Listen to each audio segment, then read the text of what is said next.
séparation.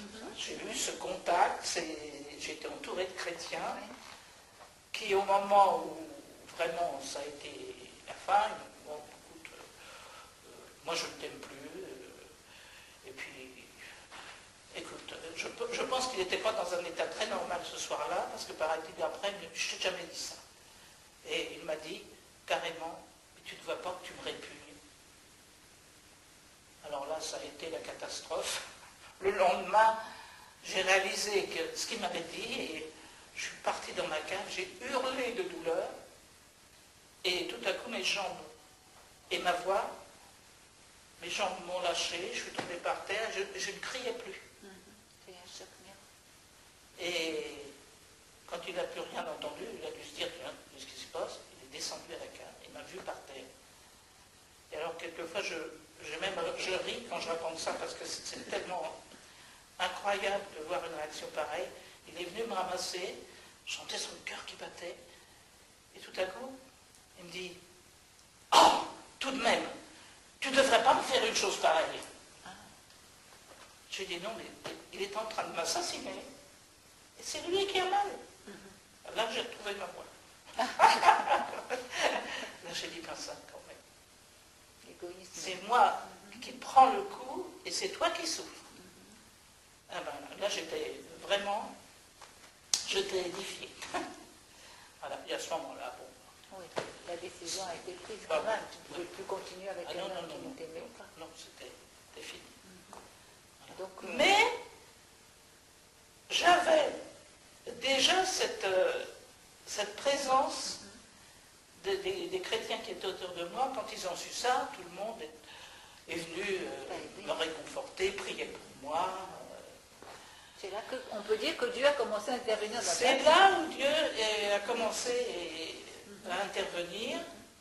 Et il y a une autre, alors là, où il est intervenu complètement, où j'ai vu, quand j'ai commencé à voir que sa parole vraiment était vraie, là cette parole-là, elle était vraie. Je suis, le lendemain de cette altercation, je dis, je ne peux pas rester comme ça toute seule dans la maison, parce que lui, ça y est, il était parti retrouver la nouvelle. Et j'ai pris mon sac à main, mes enfants, et ma Bible sous le bras, et je suis partie chez mes parents, à qui j'ai annoncé la nouvelle catastrophée, et je leur ai dit, écoutez, occupez-vous des enfants, moi il faut que je sois seule. Je suis partie dans leur chambre, je me suis mise à genoux près de leur lit, j'ai pris ma Bible, et à ce moment-là, j'ai ouvert ma Bible. Comme ça, par hasard. C'est au hasard, enfin. Parce que... Au hasard. C'est peut-être sûrement pas le hasard. Non, mais je veux dire... Oui, si tu veux, voilà, je ne recommande pas. Voilà, je recommande pas de faire ça. Non, hein, mais là, j'en avais besoin. Et j'ouvre ma Bible, et mes yeux tombent sur un passage, sur un verset de Jacques, qui disait « Regardez comme un sujet de joie les épreuves qui vous sont envoyées. » Alors, après, je sais qu'il y a marqué car cela a produit la patience. Alors ça, j'avais complètement enlevé ça. Oui, mais dans ce moment-là, c'était pas tellement la parole que tu attendais. Quoi Regardez comme un sujet de joie. Alors, je ne suis pas non, alors, je m'excuse là. C'est pas pour moi. Et puis, mes yeux se sont remis sur ce verset. Puis j'ai dit, regardez comme un sujet de joie. Les épreuves. J'ai dit, j'y suis dans l'épreuve. Donc c'est pour moi. Ben ça, j'attendais pas cette réponse-là, mais enfin, si tu me donnes ça, Seigneur, j'avais une petite foi là qui commençait à s'envoler. Je dis, ben, si tu me dis ça, Seigneur, c'est qu'il y a quelque chose derrière. Peut-être que ça va s'arranger. Peut-être que, avec la patience, après j'avais lu quand même la patience, ça va changer, tout ça. Et ça m'a donné, dans le fond, la force d'accepter. Et j'ai vu la main du Seigneur à ce moment-là. Ça a été pour toi une guérison ou ça a été pour toi plutôt un tremplin pour passer d'une situation à l'autre? Parce qu'on ne guérit pas, on guérit pas. Non, ça a été le tremplin. Ça a été le tremplin parce qu'à ce moment-là, bon, je me suis senti libre d'aller à l'église si j'avais envie. Enfin, j'ai pris le chemin vraiment oui, le bon chemin. Le bon chemin de la foi. Où tu as trouvé du réconfort. Voilà, où j'ai trouvé le réconfort. Vérité. Voilà.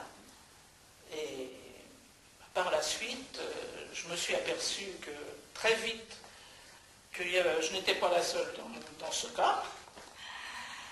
On aurait dit que tout se faisait de façon à ce que les femmes seules, les femmes qui venaient d'être abandonnées viennent vers moi pleurer, etc. Oh, j'ai dit alors là, là bon, je vis ça, je comprends, et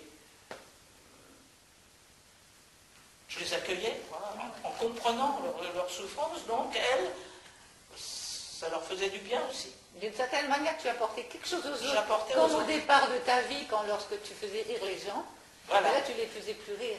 Là, et à ce moment-là, justement, le Seigneur a dit, bon, tu as voulu même te moquer, un peu te moquer des autres, ou amuser la galerie.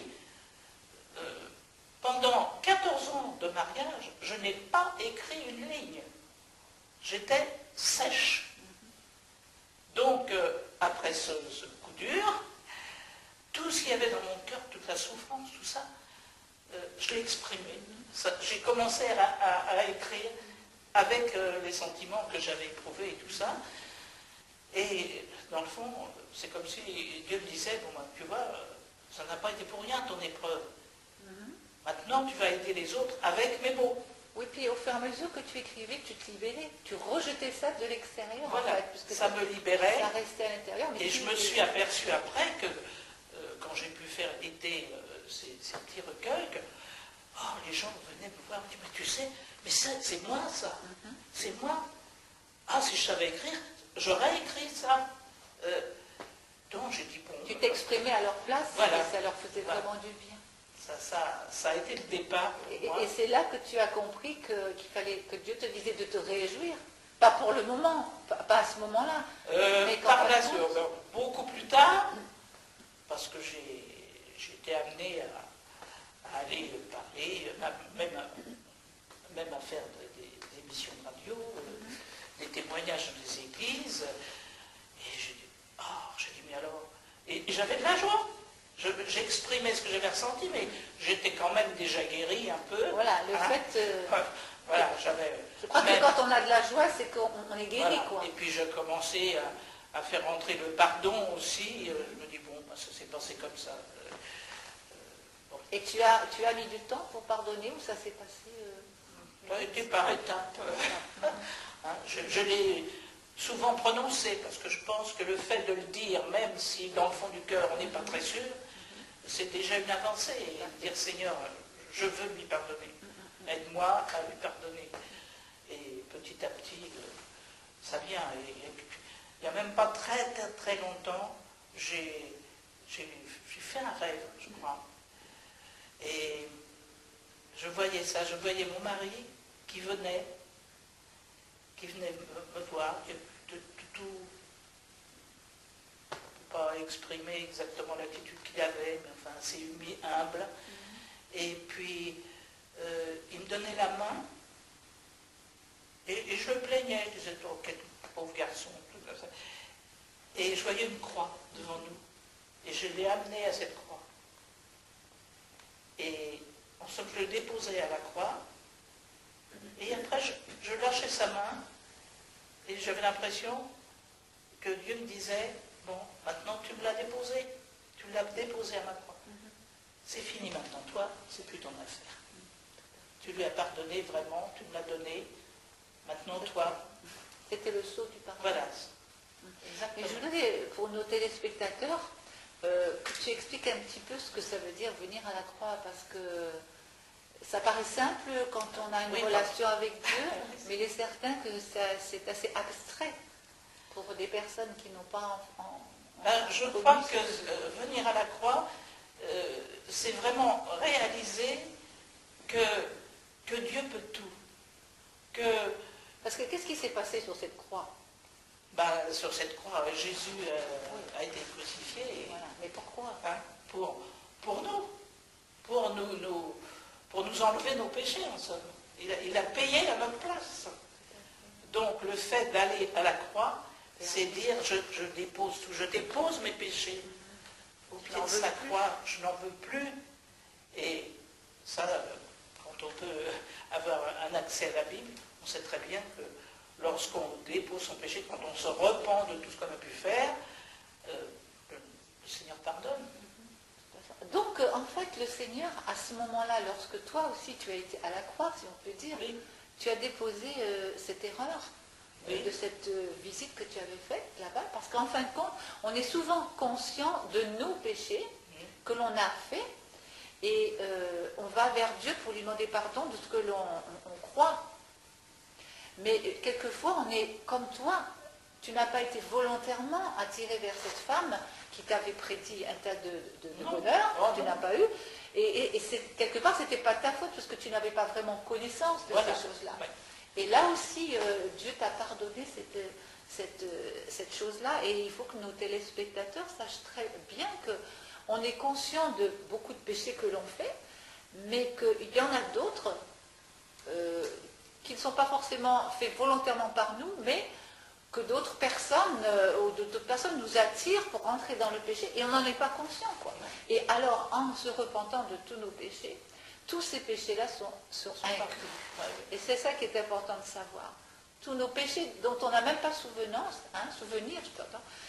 sont inclus dans cette disposition-là, cet acte de repentance.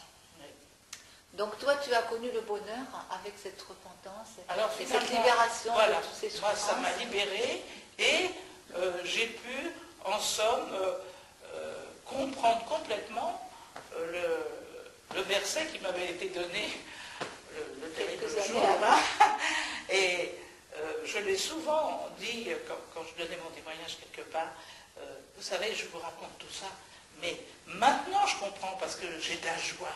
J'ai de la joie à vous partager ce que j'ai vécu, parce que je peux aider certaines personnes à traverser. Parce que tu ne le vis plus. Voilà. Parce que tu ne le vis plus, mais une personne qui le vit ne peut pas aider une autre personne. Elle porte encore son fardeau, elle ne peut rien apporter, elle ne peut pas apporter la joie, ni la libération, ni la conviction. Et toi, tu as été complètement libéré. C'est un miracle, c'est un miracle de Dieu. Et alors, donc, qu'est-ce que tu as... C'est vrai qu'on ne peut rien faire pour Dieu, puisque c'est lui qui fait tout pour nous. Mais on a quand même envie de servir celui qui nous a tellement aimés, quoi. Oui. Et toi, tu as commencé à continuer, disons, à le servir en écrivant. Oui, mais il y a une chose que je voudrais préciser quand même, c'est que à travers ces rencontres avec toutes ces personnes, pas seulement des femmes d'ailleurs, mais avec toutes ces personnes seules, divorcées, veuves, célibataires, qui souffrent de leur solitude, j'ai compris ce qu'on pouvait ressentir à chaque fois que quelqu'un quitte la maison, par exemple.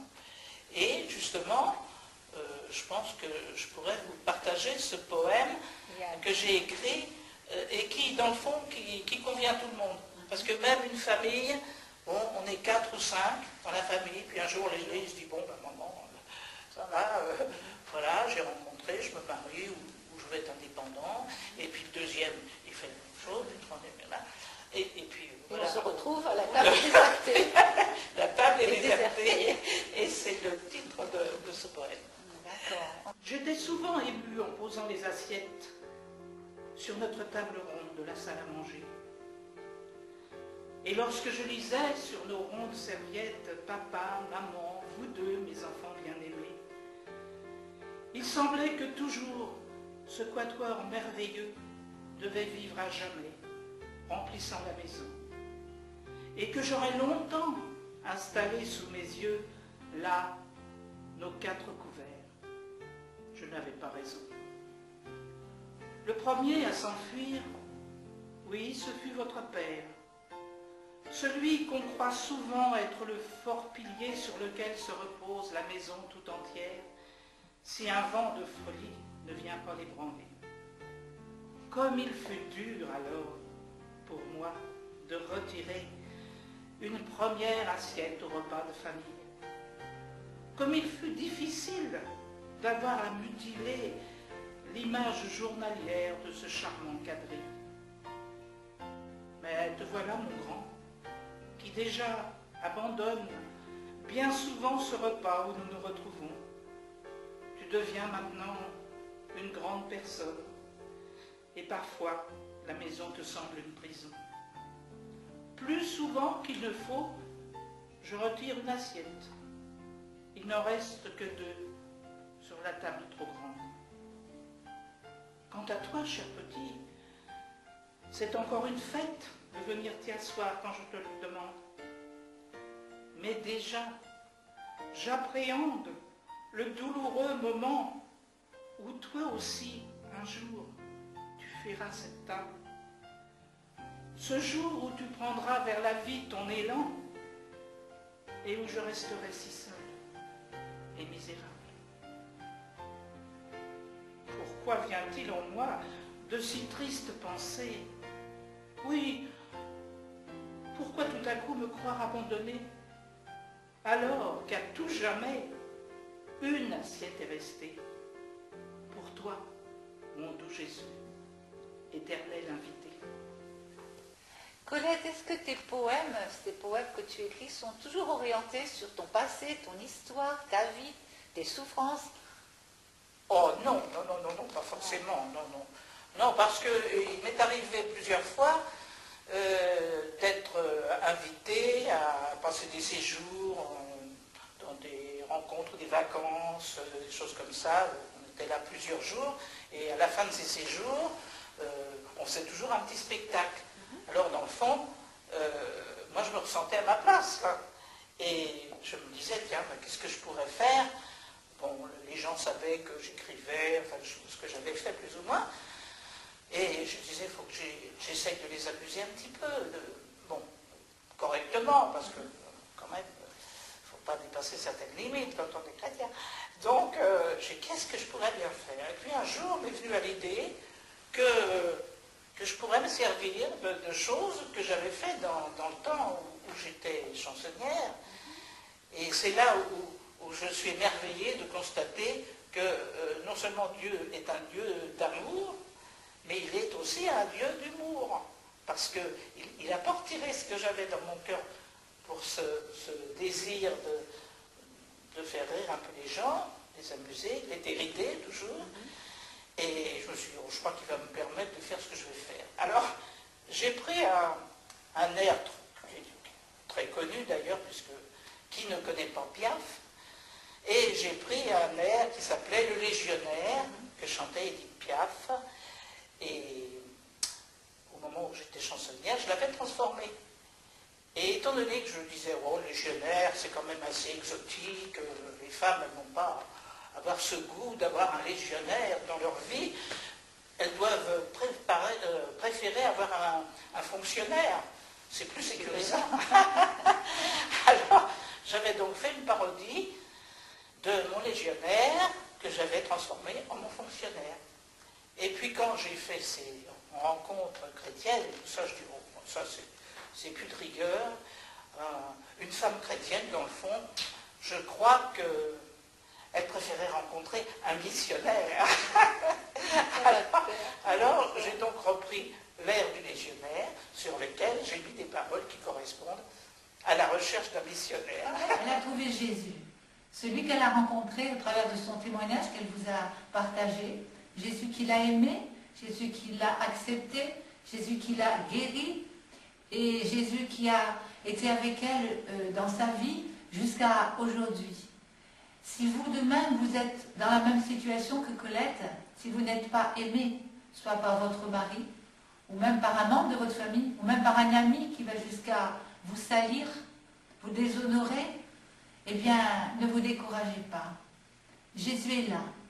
Et si maintenant vous voulez crier à lui dans votre cœur, là où vous êtes, à cet instant, il connaît votre cœur, il connaît votre besoin, il connaît votre souffrance. Comme Colette, criez à Jésus. Simplement demandez-lui, viens à mon secours. Et Jésus sera là, instantanément.